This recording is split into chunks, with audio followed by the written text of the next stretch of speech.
Welcome to Next Chapter Chats, the podcast that's rewriting what life after 55 looks like. I'm Pat Brown, your co-host for today.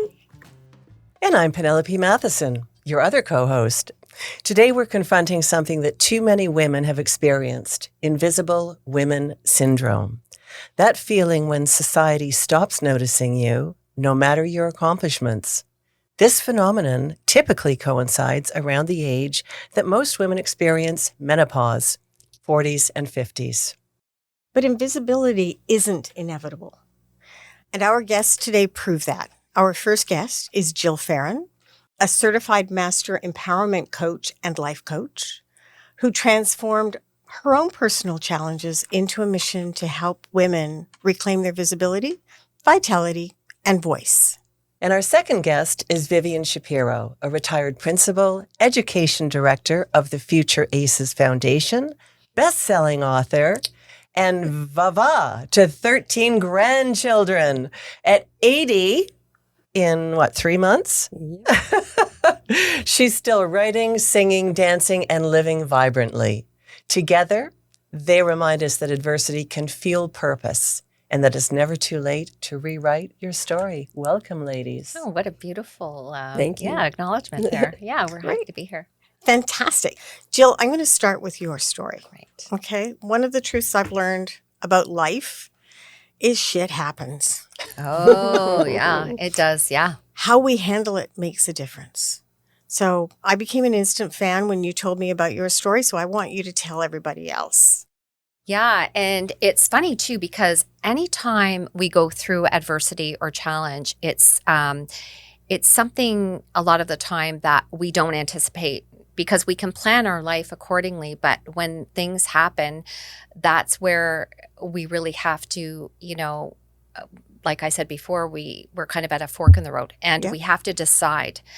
And a lot of the time, back in the day, I never really stopped to think of what I really do want. I just had a plan. And sometimes when we're not clear, it can keep us where we are. So I was a medical sales rep, and I loved my job. I was in the skincare industry, which I've been passionate about my whole life. I was running 100 miles an hour. I was in doctor's offices and traveling, and it was exciting and it was glamorous, and I always wanted it, and I loved it, and I really enjoyed my life. What happened was, it didn't happen overnight. It just happened slowly. So I started to have symptoms, and, we all have aches and pains and that sort of thing. Mine was getting to the point where it was stopping my everyday functioning. So it was time. I ended up going to doctor, and he didn't know, to doctor. Finally, what they discovered with me was I had a pelvic prolapse. And I want to say that because there's a lot of women that don't know what they're dealing with, because it's not really widely known. No, not for I'd everybody. never heard of it. Yeah, right. How does it present with symptoms? It feels like everything is low. Like what happened to me, Pat, nobody really knew, because all I could say was that, and doctors wouldn't know what to do with that. I feel very low, and they're like, yeah, everything seems fine. But when I presented with my bladder literally hanging out, Oh my gosh. I went to a gynecologist. Actually, I was on my way to Florida, and before I left, I thought, I have to get this checked. There's something there. Yeah. And when I went, he said, "Oh, you're just. It looks like you've had a prolapse. It's nothing to worry about." And away I went. But as time went on, I found myself always feeling like I couldn't void, which means empty my bladder. And so, to make a very, very long story a little bit shorter, what happened was I found out through the urogynecologist that I had a full pelvic prolapse and a rectocele, whereas the rectum sits in another area of your body. I had to have a hysterectomy, and at the same time, at the very same time, my hips started to give out too, and I had bone on both hips. So literally, it's below the waist. Everything was below the belt, and I was thinking, what am I going to do? And I was always at work. One of the people that was always on track to promote. I always liked that feeling. I was very close to my boss. It was just a fun time for me. And it was literally stopping me in my tracks. I couldn't do what I was doing before.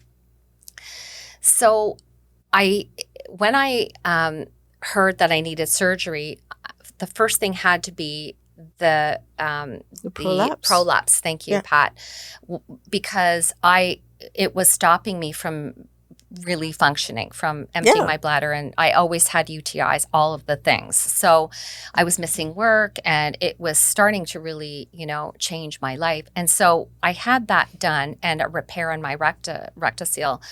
But it fell by the time I left the hospital. Yeah. So right back to me. So I actually know something about this because my mother had prolapse and had to have surgery as well. Okay. So when you said it the first time, I was like, I don't think hers was as bad as yours, but still, it's not an uncommon event.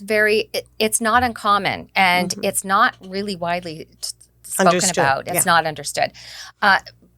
So after my surgery, the doctor came in, and this is one of the pivotal points for me. The surgeon came in and he said, "So, Jill, the surgery went well, but you'll have a catheter for the rest of your life." And he left. And I was walked out. He just left. Great bedside manner. And I was thinking, what? I didn't even realize it was going to be a thing. I never knew. And so all of a sudden, of course, because I was great at people pleasing, I thought, what is my spouse going to think? And what am I going to do with it? How am I going to carry a bag around all day long, every day with what I do? So this was the start of panic for me. Absolutely. And I also was in a lot of pain after the recovery. So they realized later that I had something called interstitial cystitis, which is another word for that is painful bladder syndrome. So I right away I found an organization, and I started to follow them and get ideas and stuff. But a lot of the people on there one of them I'll never forget, one of the women that had interstitial cystitis she said she was looking for, what do they call it? The suicide. Assisted suicide. Yeah. Okay. Medically assisted death. Right, exactly. Yes. So I thought, this is what I'm in for. I think that once I started really listening to the women that were on this, or mostly women have this, were on the association and posting information, it made me feel scared, and it started to have me in a place where I was on I ended up on disability, and I was literally on the couch all of the time. And I thought, this is it for me. This is it. And my husband's so nice. Like, he's just letting me sit on the couch. It was just, I mean, he was great, but it was me just thinking, lucky me to have somebody that will let me lay on the couch. Like, that's what I was thinking. Now, there was something in me that thought one day, I'm going to start doing some new things, and I'm going to start looking at how do I eat differently, and and I started to do that on my own, and I started to feel better all of a sudden just from making green soup because I heard it was good for the bladder and so on. Now, the pivotal point for me was when I went to the surgeon, and he said, and this is, I'm going to go ahead 3 months. And he said to me, wow, you're looking really good. In fact, you're doing really well for somebody who's gone through so much. Yes. And I thought, oh, yeah. And I said, because I've done this and this and this. He said, I wish my patients that have what you have would do this, but they don't. And right away I thought, because they don't know that there is hope. And from there. Oh, that's really important. They don't. They're in the position where they don't have hope. They're not sharing information. They don't feel that why do the protocol the surgeon wants me to do if it's not going to help it, and it won't. And that's what was going through my head, that they don't think that there's hope for them.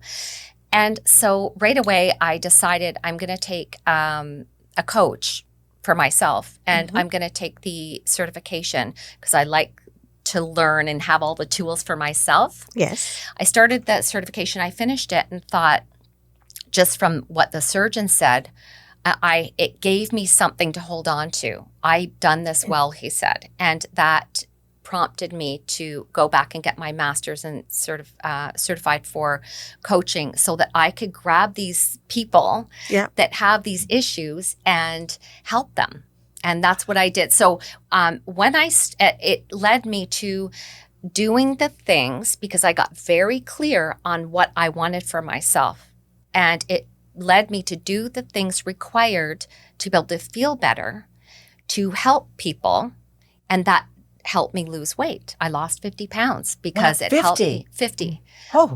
It helped me start to build muscle, because I started to learn that building muscle after a certain age is really, it will help you live healthier longer, and I can do that.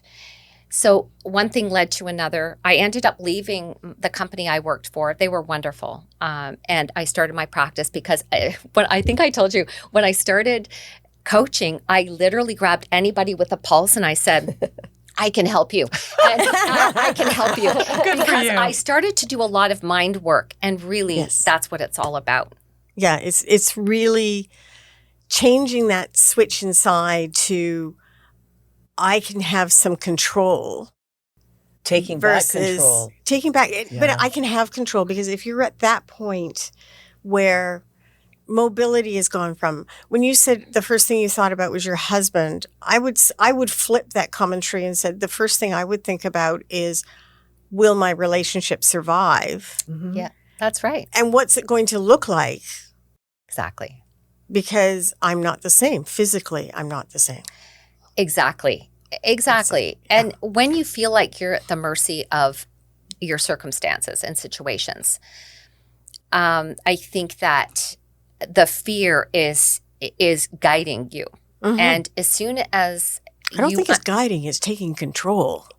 Right, exactly.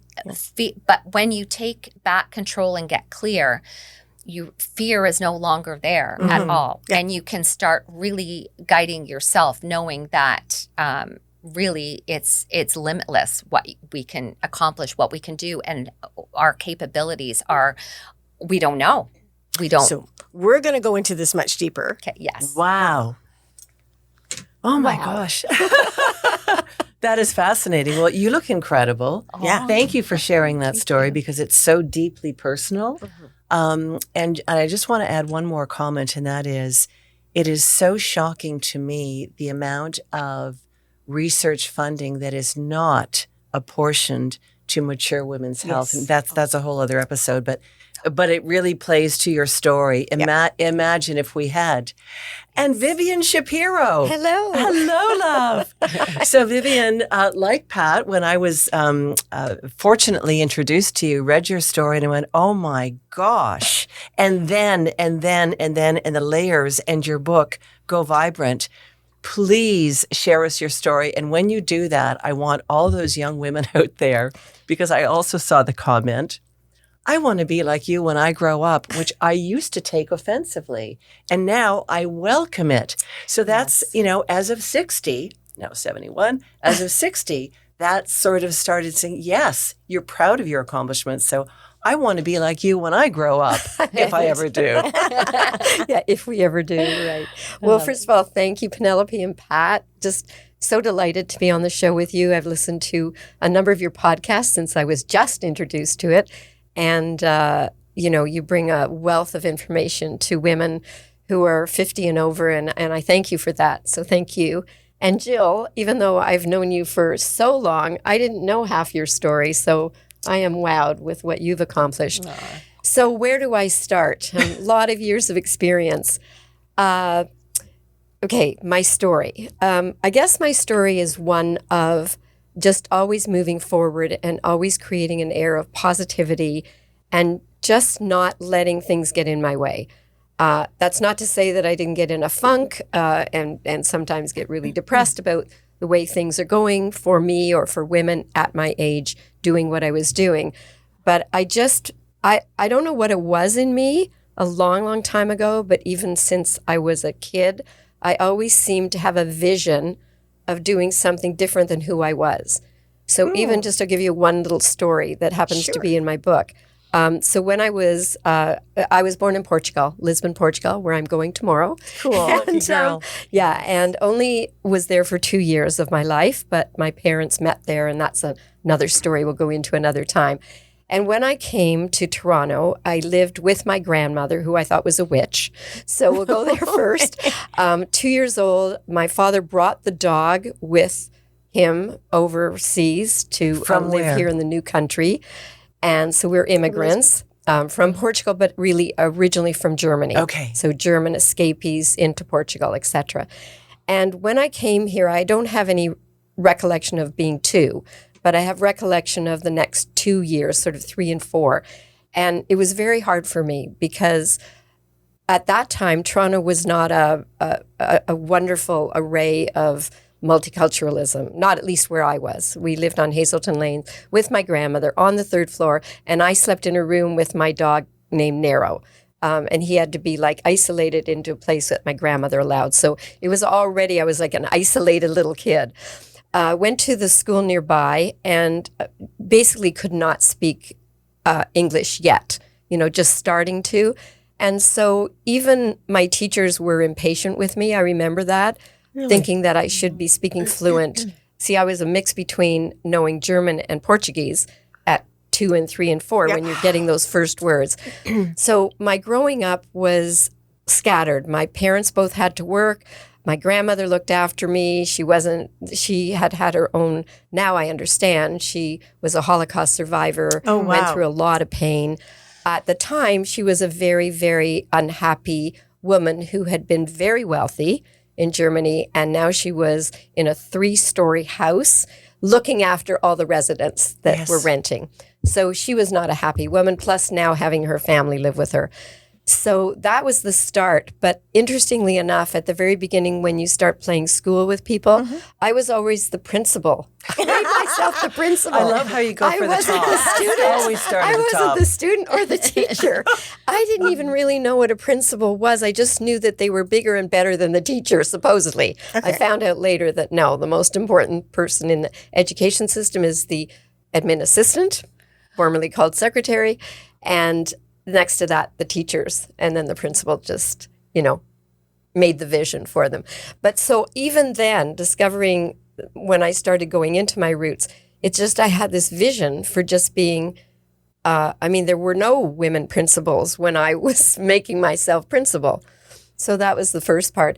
And then lived a very lovely life. My mom was hard, like was more Germanic than we were Jewish, but she was more Germanic, very hard on me, very hard on who I could be, what I could accomplish. At the time, I was like oil and water that we were. And at the time, I was unhappy with my mom all the time. It was always like fighting. But now, of course, not now, but just let's say when I turned 50, I realized how important it was to my life that she made me someone who could dream big, who could manifest my mind to be who I could be, always putting me up, not putting me down, always saying, Vivian, you can do anything you want. So that was the background of my life. I love your mom. But very hard. Like I couldn't use her comb. If I was in the washroom using her comb, I got in trouble for using her comb, little things like that. She threw a board at me once because I said I hate her or something, that teenagers tend to do. Yeah. And she threw a board at me. And it missed me by about that much. And my father wasn't too happy with the broken window that ended up as a result. But that was her. And she had also gone through some really horrendous times, but a very upbeat matriarch of a woman. My dad was the softie. But through her, so from my dad, I always felt the love and the the caring. We were both creative. I was a little bit of an artist too, and he was a display manager for many different retail stores and so on. So I got that from him, but I got the sort of strength to carry on things through my mom. And all through basically elementary school, I was bullied. I was bullied because I had these strange parents who had a big, thick German accent, and they couldn't understand how I could be Jewish and German. And that actually is questionable, but it's I'm going to just dig in here and say Germans at that point were the enemy. Yes, so exactly. if you were coming here and speaking with a German accent, right, that's the enemy. I can just understand how isolated and bullying that's right. would be. Yes. And meanwhile, my mom and her friends were a very strong Jewish community. And I didn't know how to explain how I could be both because I didn't know that there was even a question about it, So until I learned more, because at that time, I think parents didn't speak a lot about the Holocaust, about what was going on. But they were definitely had very German upbringing, both my mom and dad, and maintained even the style of eating and things like that. Lots of potatoes. My Jewish friends at school, because I went to high school where there was many Jewish kids, and they would look at my meat on rye bread, not white bread, on rye bread with butter. And so, Not kosher. Dairy and meat. Of course, I never did the problem with dairy and meat. It never ended. In any case, my elementary school was very hard on me. Going to school, I also I was young because my birthday's in November, so I was already young to be in the class. But I was smart, luckily for me, and I skipped one year. So I went from grade 3 to grade 5, skipping grade 4, and now I was super young in my classes and just not sometimes as mature as some of the kids. Right. So they would laugh at me because I couldn't skate yet, and they would laugh at me because I wore glasses and braces. And there were all these things. I was Bucky Beaver. I was Bucky Beaver. I got chosen last for a baseball team because they didn't think I was sporty, which I ended up being look very at you sporty. now. Yeah, Yes. exactly. So this was all my bringing up. And I think it gave me the strength. I think I know a lot of my friends at the time that had some of the same issues that I had, that were feeling, not as good as the rest of the class or as the rest of the community. They kind of withered into like a little corner here and there. And somehow I plodded on. I'm not really sure how, but I did it. And it was a form of resilience, even as a young kid. So given all that, moving very fast forward into my life, I married very young. I was 20 when I said I do. And that was like that's 60 years ago, right? Anyway, so what did we know at 20? My gosh. And lasted 28 years with that marriage, and it was unfortunate. It became dysfunctional, and it came to a time where this wasn't working anymore. But I was then much more mature, much more knowing who I was and what I wanted to be. So in between that time came a call for women to do a course that was very new in the North York Board of Education for women who wanted to become administrators. Yes. Now, I never really thought, even though I did it I never really thought I wanted to be an administrator because I loved teaching in the classroom. I loved it. It allowed my creativity to flourish. I found I was doing a lot of good for young kids. I have some remarkable stories of kids who write to me still that are like 60 in their 60s That's a now. testament. Yes. And tell me how I changed their life, even at 10 and 12. And then later when I was in, an older school with older kids. So that was good. But at the time when the principal came to me, luckily North York Board of Education was a gentleman's club. There were, it would be like Penelope, if you were my friend, you'd say, Viv, I want you to be principal of the school next door, right? And then you'd make me principal there. So there was no real Paths. There was no real interviews. There wasn't anything. It was a closed club. Just, a really closed club. Luckily, the male principals I had all the way through saw that I was potentially a leader and gave me leadership roles in their school. And so this particular principal said, you need to take this course. And I said, no, I don't want to get out of the classroom. I love my kids. And then he gave me a really great statement, which sort of helped me with everything I was doing in life. He said, you have an impact right now on 30 kids in your class, and then the others in the school when you do your plays and stuff. But imagine having an impact on 30 teachers who have an impact on 30 students. Brilliant. And look at, yes. And that's what sort of spearheaded everything I did, the impact I could have on others taking a different leadership role, which I did. But that wasn't easy because women yet weren't really accepted as principals. So I had to go through a lot of, she probably got there because she's blonde and she's sleeping with the men. Like that's what women said. That's what women said. Women can be the worst critics. They were. But nonetheless, I just proved myself because I'm going to be I'm going to be immodest here. Good. I was an amazing leader as a principal. I can really see that. was. And teachers tell me that. So Fantastic. I get nice kudos from students. I get kudos from teachers. And sometimes even things I didn't know about myself that they tell me that I did. And I was hard. I had high expectations, etc. So all of this, I was blessed to have good health. Not blessed to have a marriage that lasted forever, but these things happen, and ended up finding, another person for my life, a companion, which has worked out well. And then, do you want me to go into the shockaroo of what happened? I think so. Everything was fine. Everything, I really felt blessed and grateful every single day. I would get up so excited about going to work and or whatever I was doing. Wow. And usually my spouse or somebody that I knew, like a girlfriend, would say, how do you do that? How do you want to go to work? And I just think it's my way of finding joy in everything I'm doing. Being a principal at that time was not easy at all. We were going through, our board was wealthy, and I went on many conferences, et cetera, but we were going through all different kinds of patterns. There was, open plan and then not open plan, and then new curriculum coming down in Australia, sending this and that, and teachers just being unraveled. It's harder now, but at the time it seemed really hard to just get going on with everything. And I was a big believer in an arts-based curriculum where everything had meaning for everything else.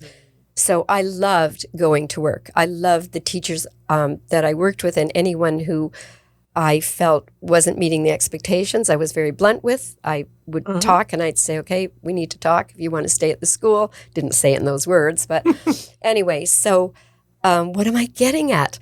Yes, so everything was going well. And then I'm now with my second partner and getting ready for retirement, and everything's looking really good down the road. He traveled a lot, so I would be traveling a lot. And then all of a sudden, I had this crazy thing on the side of my cheek here that was kind of scaly and looked odd. And I was always seeing a dermatologist throughout, ever since 35. I was the oil and foil, sit in the sun girl. Yeah. Did major damage. Who If knows you were that? from Winnipeg, you added iodine. Oh, iodine. Oh, yes, iodine, because it would make you a little brown at first, right? And only from 12 to 2 because those are the peak hours. Yes.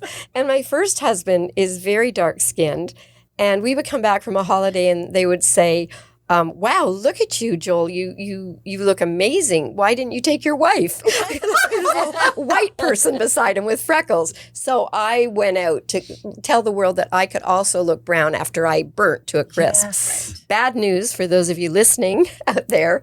Don't do that. We do have SPF now, as we didn't have it in the past, but there's still much more to skincare routine than just putting SPF on. There is really wearing the hats and wearing the, the special protective clothing and so on. So that's a bit of advice.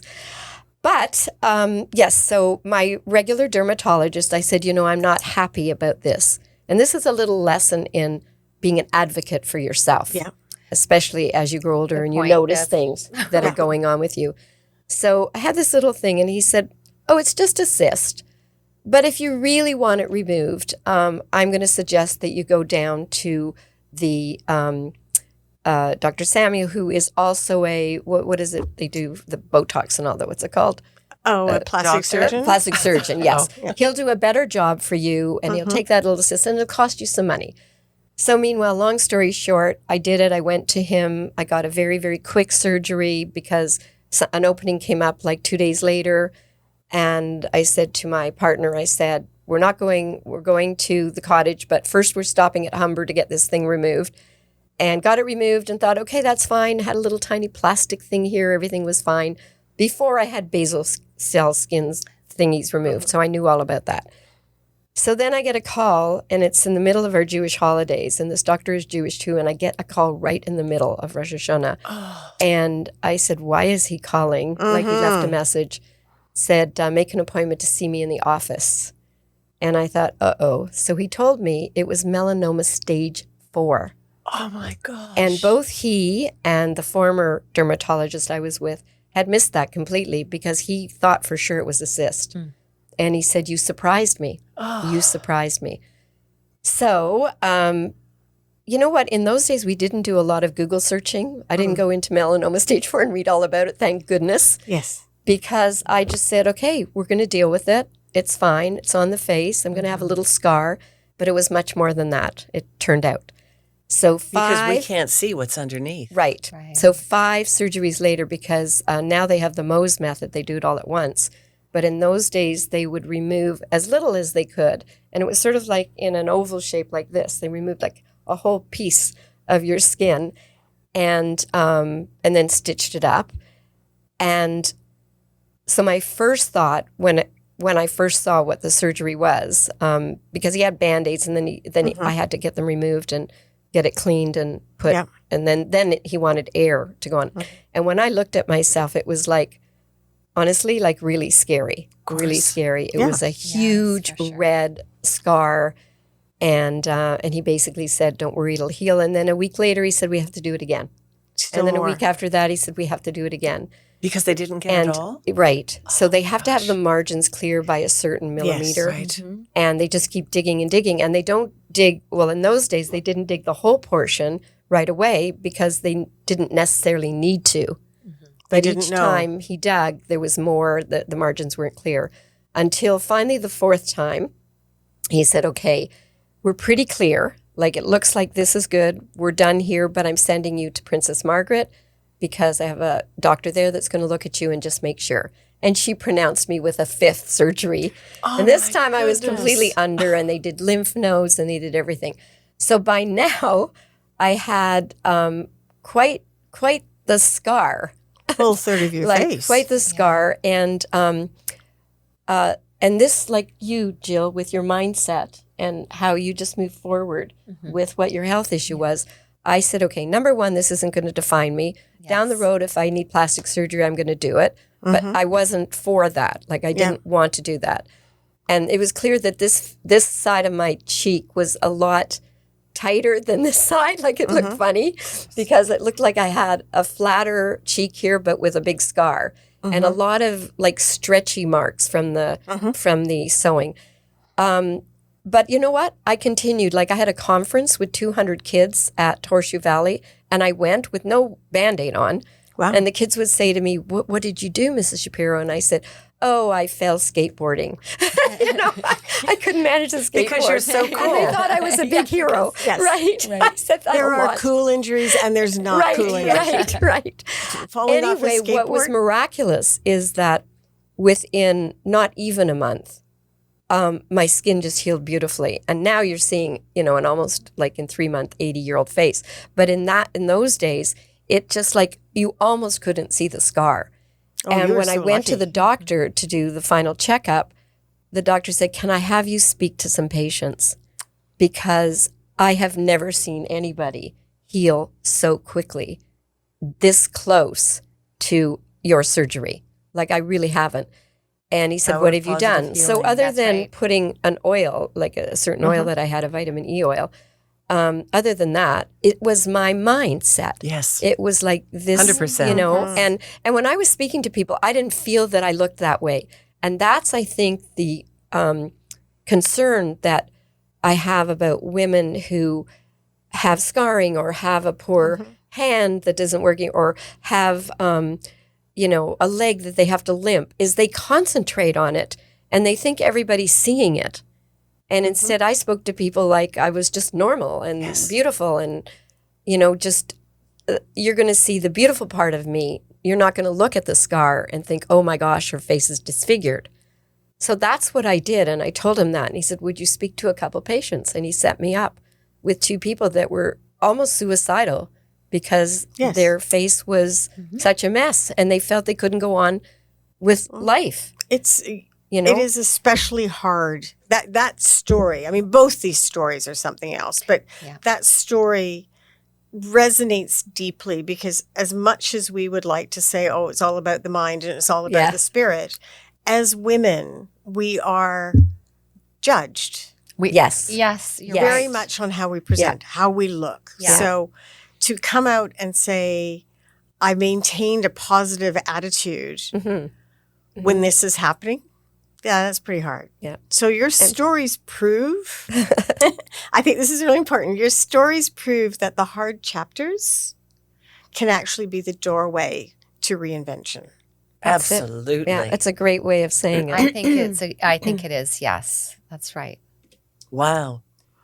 Thank you for sharing and that's just part of it. Yeah, please. Yeah. No. I'm just saying that, you know, you're speaking to a woman with many, many years of experiences of challenges. I mean, the challenge of divorce. I think many of us have been through that, and sometimes leaves women feeling that they did something wrong and that they failed as a wife.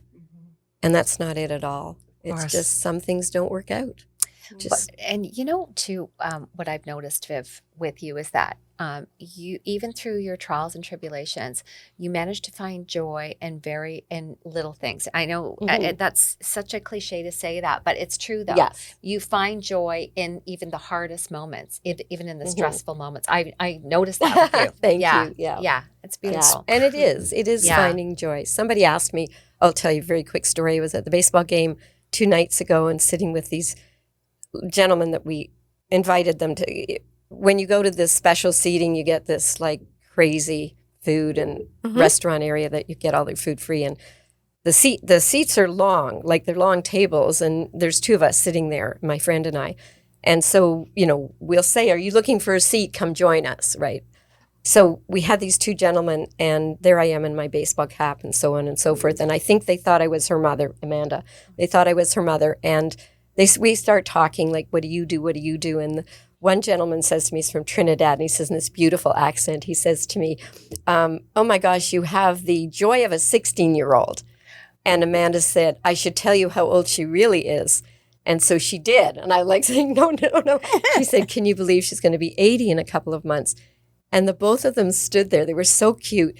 And this one guy, and I wish I could mimic this beautiful accent, said to me, I don't know, I'm looking at you and I don't see 80. It was so cute. It just made my night. Right? I love it. I absolutely love it. I say mazel tov to you both. What powerful stories. Oh, my goodness. I wanted to say something about SPF because, like you, Jillian, I did spend some time in fashion and beauty. And so skincare has always been a very, very integral component, certainly for me, and also why I'm not, with the exception of corrective surgery, I'm not a big fan of the other kind. Anyway, with global warming, I think what the next generations need to appreciate is that SPF is not enough. To your point, Vivian, wearing hats, covering up, staying away from the sun. We were in Jamaica in January, and I was under the canopy the entire time, and people's like, don't you want a tan? It's like, no. Yeah. Good for you. Well, but that is also because at this stage in life, like We all did. I was out there with the foil and the Yes. oil and 12 to 2 and trying to correct that sun damage. So but it can lead to melanoma for sure. We really need to take our role models from the Japanese women, Yes, Asian women. and Korean. Yes. Yes. Yes. And their beautiful skin that they have, you can see Yeah. how they maintain, Well, it's partly because in many cultures in the world, not just the East, dark skin was associated with the peasants. That's right. The That's only true. reason we tan is because Coco Chanel, at the height of her influence, went on a holiday in Greece and came back tanned. Unbelievable. I did not know that I story. didn't. I actually I'm a didn't know huge that. Chanel fan. Uh-huh. Me too. Well, I taught about sun damage to dermatologists for years. And that Interesting was we one have of the all stories. That is Yeah, so it all comes interesting. back out. I have 3 colors: white, red, and peeling. Yes. Oh, and all the girlfriends used to love to peel my skin. Yeah. Like, Oh, see, yeah. see who could get the biggest piece. Isn't that Yeah, awful? right. Oh my goodness. I lived in Australia for 10 years. Oh, At the end of 10 years, I was no darker than I am now. Yeah. I don't have that melanin in my skin. Mm-hmm. So, Yeah. So that's a good thing. Luckily. in some Yeah, ways, you it are, would because be. when I was with the company I was with teaching about sun damage, we tested people. There's actually a test where you can look at what somebody's skin looks like. And the people who had, generally speaking, I mean, this is a big generalization, but the people who had the best skin were true redhead, blue-eyed people. And that's because at the age of 2 or 3, they got burned so badly That they never. went into the sun. That's so interesting. Yeah. I would not have thought that, so I'm glad you shared it. Yeah, it's just something that we need to very much be aware of. And if there's anything to say, even now. Yep. So the damage to your skin that creates cancer happened 20 years ago. Yes. So it's the Yes. 20 years in the past coming to the forward. However, I was also told by many doctors that before menopause, the worst thing that you can do to your skin is sun damage. After menopause, the worst thing you can do to your skin is smoke. Mm-hmm.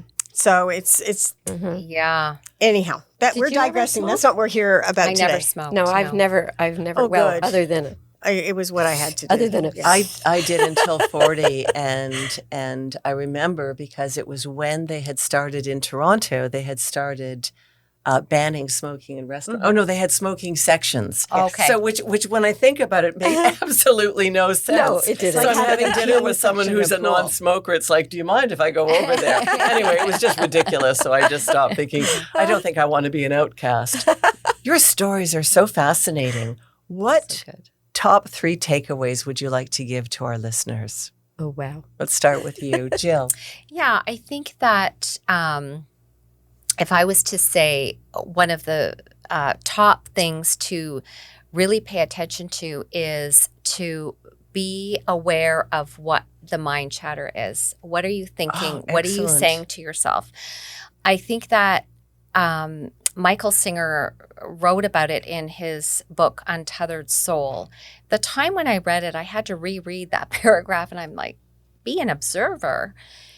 But it's really funny because your primitive brain is always listening and it knows your brain, the primitive part of your brain wants to do the most efficient job with the least amount of resistance. So it wants to repeat everything it's always done.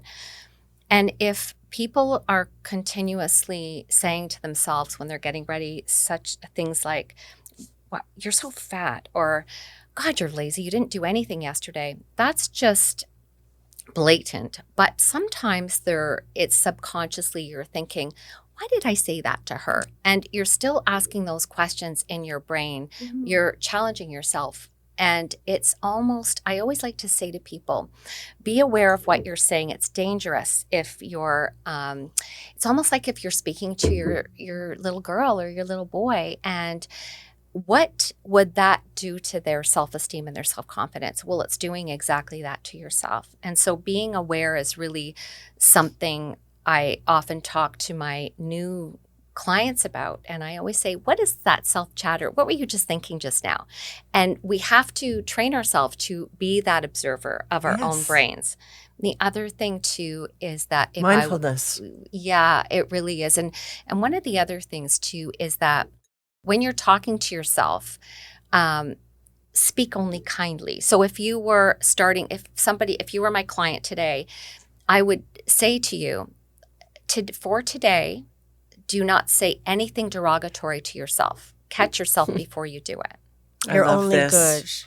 good. I love so that this. really comes out with the next question I have is Yes. What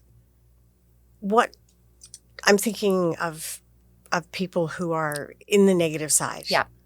What do you say to them to get them to start thinking in the positive side? Because it's really easy to go down that negative hole. Yes. And it's really hard to dig your way out. You know what, Pat? That is the perfect question to ask me right now, because that is really what a client will say. Well, how do you change your thought? Mm-hmm. And it's as simple as this. It's as simple as saying, oops, I don't say that anymore. It's as simple as saying thought error, because really the mission that I have when I'm talking to new clients is that people often come to me and they'll say, well, this happened and will that happen? And the idea here is that circumstances and situations don't, what they are is they're not they don't have anything to do with the results. It's the thought that has everything to do with the results. And so that when we are aware of that, when we have a thought that is down the negative slope, this is where we want to stop it right away and say, so the first step is to be the observer. Oh, I thought that. So be aware. Be aware of what you're thinking. And the next thing on how to change that thought, if it's not working for you, if it doesn't serve you, is to say, I don't say that anymore. I don't do that anymore. That's not what I do. Because as soon as you label it, it has a lot of clout when it comes to your brain. Your brain will say, oh, because it wants to be efficient and do what it's always done. And so it's just to tie it up so that we can really understand this is the circumstances, whatever they are, it's a thought that will run into your mind. That's where we want to catch it, at that thought. And as soon as we grab a hold of that thought, this is where we can change it. So do we want to change it?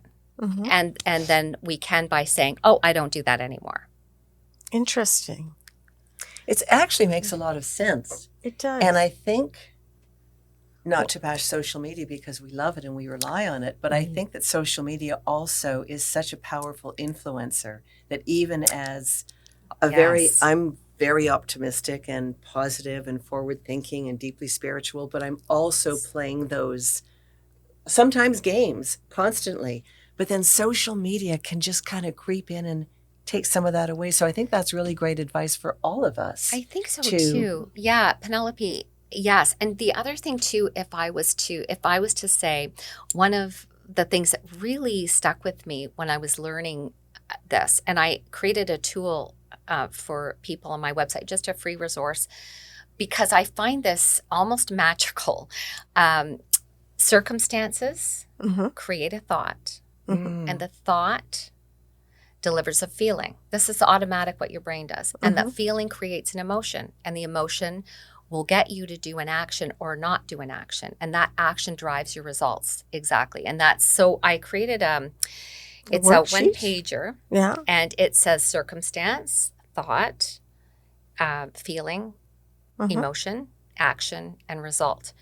And I ask my clients, I want you to look at this, and I want you to pick a situation that happens every day. We have lots of situations, lots of circumstances. Just pick one and go through it. And then on the second half, the same thing is on so there's two parts, right? Second part is exactly the same. Do it again and change the thought, and you'll see how it will change your feelings and your emotion and your actions and your results. Well, this also brings us into the next one, because there's a book sitting on the table here. Oh, yes. So this is Vivian's book. It's called Go Vibrant. Why don't you tell us about this? Because you also wrote this in your 60s? I wrote it just 2 years ago. Okay, we're talking 70s now. Yeah, 78. And I Okay. love the 78. cover. Right. So I was just going to say that Jill is so articulate, and I love, well, like she's like my favorite kid. Anyway, so I hope none of my children are listening to that. Anyway, I just no, want I'm to just add, so proud I of just her. want to add to our listeners that your brother was a Yes. student of yours way back in the day. So Right. you have been Yes. connected for a very long time. Anyway, I Yes. digress. Go Yes. back to your story, please. Yeah, thank you for mentioning that, because people are saying, well, why What's would the she be- connection? Yes. And I'm super proud of it. And what Jill can say so articulately, which is amazing because she has the tools that can help someone create the energy that will get them through things and get them through that chatter. So what I did, we're talking COVID, beginning of COVID, and I thank you, Penelope, for the flattering statement about I want to be like you when I grow up. And yes, you're right. So many people have said that to me all my life, since I was 40. And my pat answer used to be, you know what, find the joy in life. And that was all I said, because Beautiful. I didn't think there was anything more to say. Beautiful. But suddenly when COVID hit and I didn't want to watch news and sports because that was Too what boring. was on the television, day in, day out, and we weren't seeing people, et cetera, I thought, because someone had addressed this, how do you stay so vibrant to me? And I just sort of like a aha came, like an epiphany, saying, maybe you have something more to say to people than just find the joy of life. Like what in fact did you do? And I have to preface this by saying, sometimes I'm super surprised at how insecure and sensitive I still am, even having gone through this little magic sauce of mine. There are situations that arise with me and I go, why am I so upset? And why, and Jill helps me with this, and why am I so insecure about this? Like, get over it. But it takes a while. It takes a long time. So here are a few little tools for people that my total belief, my whole, like, what do I want to say to anybody in life is try to continue to be vibrant, because I love the word vibrant. Yes. It just automatically, you explode with like a mass of colors, like the cover And of it the goes book. with Vivian. And it goes with Viv, right? And that joie de vivre, and Viv is in that word. So I searched through all of my journals, which I've been writing for over 40 years, and I said, okay, what in fact have you done? Because I didn't know. I just knew that I always look for, and sometimes I'm very annoying to people when I look for the joys in life. I'm really annoying. Like people say, okay, Enough of already. the Pollyanna, I'm sure you know that both, Pat and Penelope, because you're both forward-driven, positive people. So I took all the words in the journal that, in certain stories of the journal that, of mine, that I went, oh my gosh, I didn't know it, but I had vision, like that 4-year-old thing that I talked about. And then I looked at something and I said, you were so resilient there. You didn't even know you were resilient. But the fact that you did A, B, C, D after this happened, you were resilient. And there's all the words that actually, like there are V words, I words, B words, R words, A words, N words, and T words. One of the words is nature, finding yourself in nature, Yes. just going out there. You go. There we go. And I put a lot of my poetry in there too. I was shocked at my poetry, like totally shocked that the poems were so good. So I created a poetry book as well. And my feeling is And it's a that workbook, with too. I was Yes. just going to say that. It's a Yes. workbook It's a too. workbook. yes, too. yeah. And then we've got affirmations and so on. And Jill is in there because she wrote something to me, which I said, "Can I post this?" It was you can talk about that. I just noticed it's But- also well spaced, so it's very legible. It's Yes, Very yes, easy so to for read. mature eyes, it's Yeah. much easier to read. I worked with a great company called selfpublishing.com, and they brought me through, like they just listened to everything I wanted. And the editor, totally different. I said to her, I'm not so concerned about grammar and the way I do a lot of parentheses, and sometimes people hate that in books. I said, it's me, it's my inner thought. Yes, it's your personality. Yes. I want my personality to shine Yes. in this. I want this to be my book. And she was fabulous, the editor, because she kept it like that. And so I really love helping people. I get, like, my biggest rewards in life is seeing somebody do something with their life that is mind-blowing to them, that they feel they couldn't have done without my support, my encouragement, whatever it was. You know, even if it was my telling off, whatever it was. Sometimes that's what's needed. Sometimes it's what's needed. Can I read a poem that I have? Okay. So I just wanted to make sure the camera saw the book. Oh yes. Okay. So this poem is the beginning poem about vibrancy, and it sort of says in it, if I can find it now, it says in it, you know, what vibrancy can do. Yes. And so it's a catchphrase for me, that vibrant.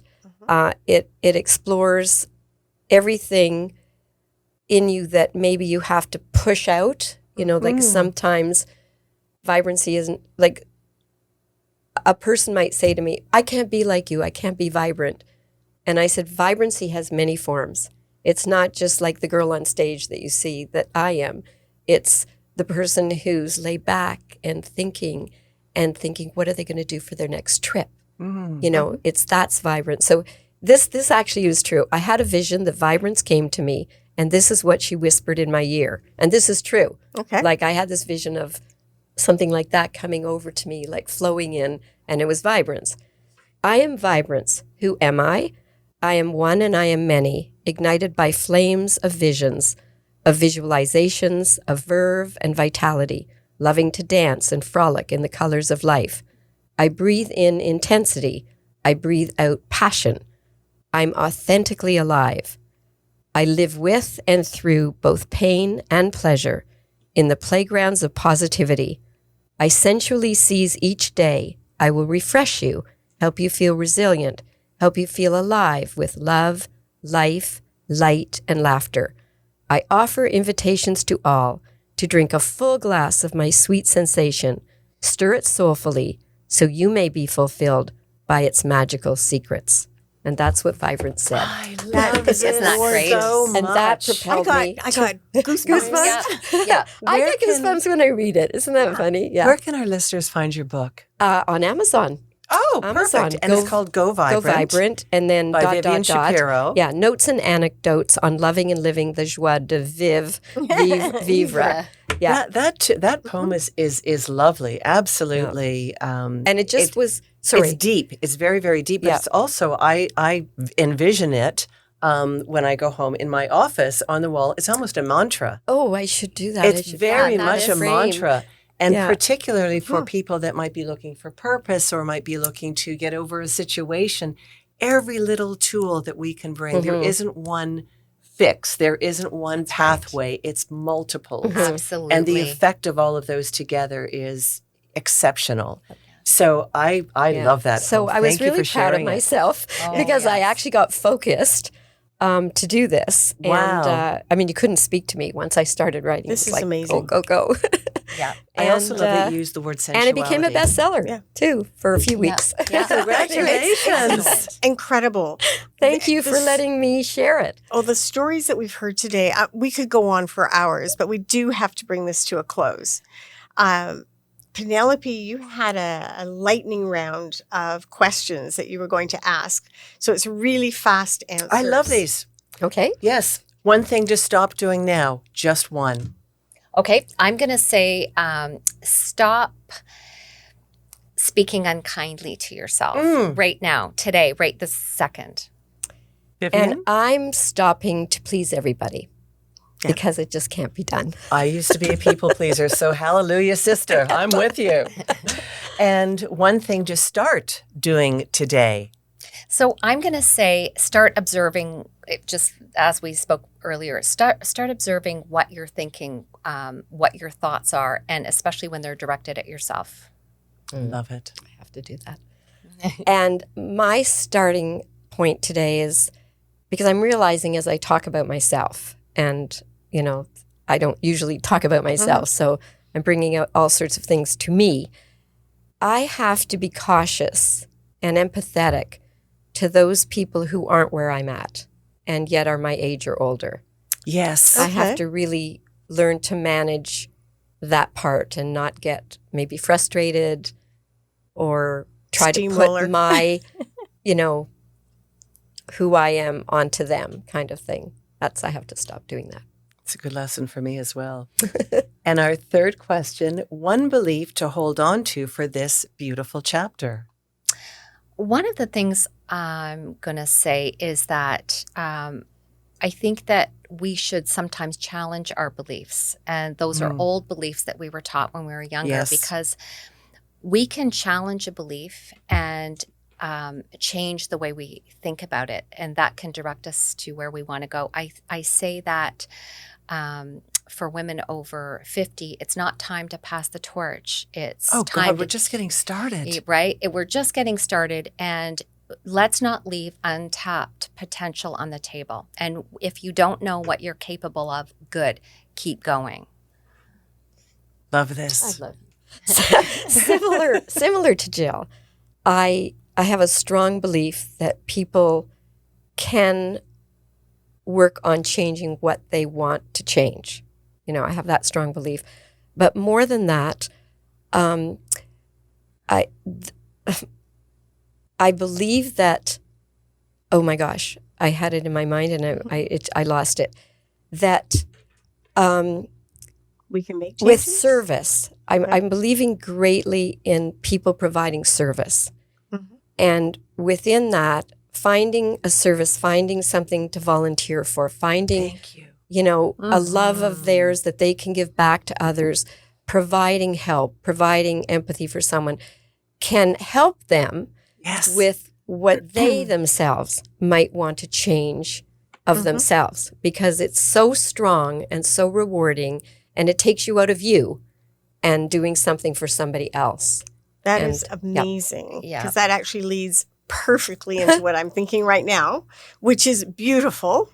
Thank you both to Jill and Vivian. You have reminded us that invisibility, that process of stepping back, is optional. Vibrancy is a choice. I think invisibility is also an illusion. And we can take control of an illusion because it's not real. So if we I love that. If we look at it in that direction, I think it, again, not one size fits all. There's not one answer for what ails us. And to our listeners, what about you? How are you reclaiming your voice and visibility? Share your story with us at nextchapterchats.com, or you can reach us on Instagram at nextchapterchats. And I would also like to say a big thank you to today's episode sponsor, which is Home Stairlift, staying safe in the home that you love. Thank you so much, Home Stairlift, Vivian and Jill and Pat. Great. Until next time, stay bold, stay vibrant, and keep writing your next chapter. It's not an end. We're just getting started. Conquer the stairs. Elevate your life with a stairlift. Home Stairlift wants you to be safe in the home you love. We offer new or pre-owned stairlifts, buy or rent options, a 5-year warranty, and we'll even buy it back. Call or visit us today at homestairlift.com.